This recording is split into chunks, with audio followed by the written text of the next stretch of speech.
fiiziksiidha jedhanii sibiila na baachisu keemistirii jedhanii dhoqqeena lallaayisisu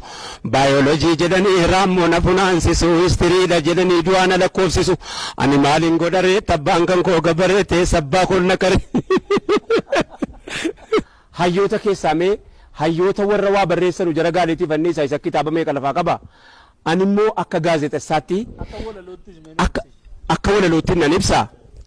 Gaazexeessonni yeroo ammaa kana keessa akka walalootti bar tokkotu akkana jedhee bar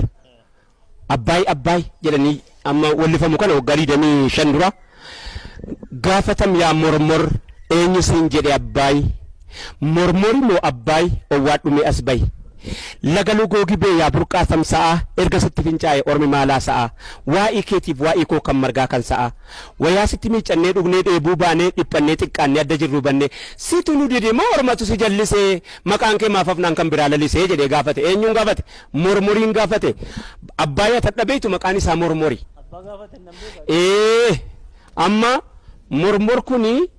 maqaan mataa fudhatee bade nu jalaa jechuudha. Kun asitti siif agarru waa'ee afaan yaasaarti kaleessa dhabamuun kan kee sin dhabamsiifne dhiira waa jettee dabarsite jirti waan taateef jecha keessa barbaadde argachuun qooda keeti gumaata keeti walaloo keessa buufamee akkanatti waa tiksa daawwattoota keenya kabajamoo yaa gaazexeessitoota afaan amaaraa afaan oromootiin haasoftanu arraba ta'a laata afaan amaaraa maaliif nu jalaa hafee akka waan jettanii fakkaata afaan amaaraa kaleessa miilaan deemaa ture akka waan har'a harkaan deemaa jiru fakkaata si galee gaayaa sagaleellee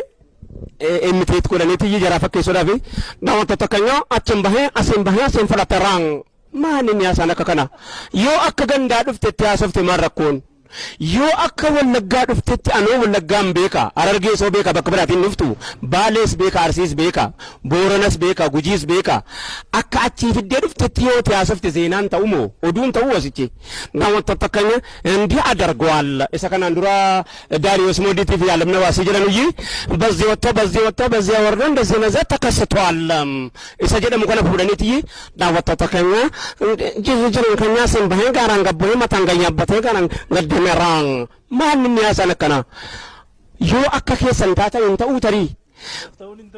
kaasetti jira kana liqimsitan baasaati keessan waan nu waasaa kaasettiin keessan jala jira jechuun dhaan badha nagaatti galatoon.